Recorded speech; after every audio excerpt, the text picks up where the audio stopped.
Le 7e tour de la Coupe de France coïncidait avec l'entrée en lice du Racing dans la compétition. Le tirage au sort avait réservé un déplacement en région parisienne face à l'Entente Sannois-Saint-Gratien, formation de CFA2.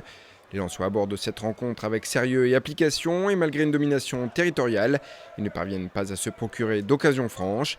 La première est francilienne, Vosgeois sur coup franc oblige Kasraoui à un arrêt en 2 temps.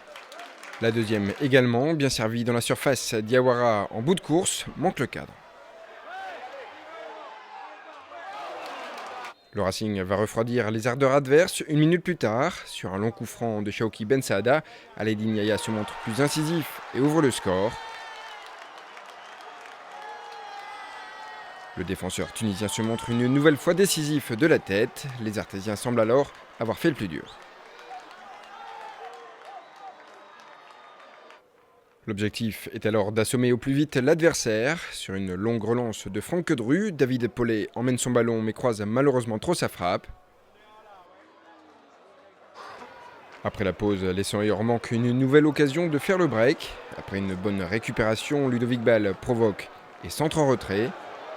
Ben Saada, trop en avance sur le ballon, ne peut répondre.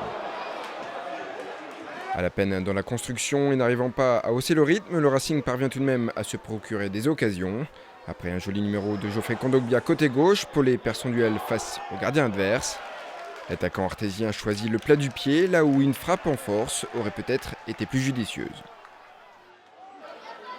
Les professionnels n'arrivent toujours pas à prendre le large face à des amateurs courageux mais limités.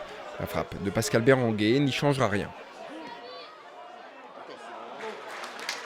Et à force de vendanger, le Racing va remettre son adversaire sur les bons rails. 64e minute, Vosgeois enroule un coup franc que personne ne touche, si ce n'est Diawara au second poteau pour l'égalisation. Tout est alors à refaire pour les Sangliers alors qu'il reste 25 minutes à jouer. La réaction est immédiate. Suite à un joli mouvement collectif, David Paulet centre au second poteau pour Kondogbia qui ne trouve que le petit filet extérieur du but francilien.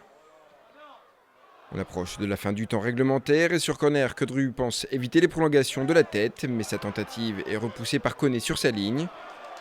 On est donc reparti pour 2 périodes de 15 minutes. La première ne donne absolument rien, la seconde un peu plus. Kébé tente de tromper la vigilance d'Amdi Kasraoui, mais manque de conviction. Tout l'inverse de son coéquipier, Luis Varela fraîchement entré en jeu. C'est lui qui va délivrer les siens en coupant la trajectoire d'un centre au premier poteau. Sa reprise trouve le petit filet opposé et permet à l'Entente Sannois-Saint-Gratien de prendre l'avantage au bout des prolongations. Un scénario incroyable qui tourne en faveur des amateurs qui tiennent alors leur exploit. Un exploit rendu possible par Raphaël Adicéam, le gardien repoussant la reprise de Julien Toudic dans les toutes dernières secondes. Le Racing est éliminé sans honneur dès son entrée dans la compétition, une surprise dont on se serait bien passé.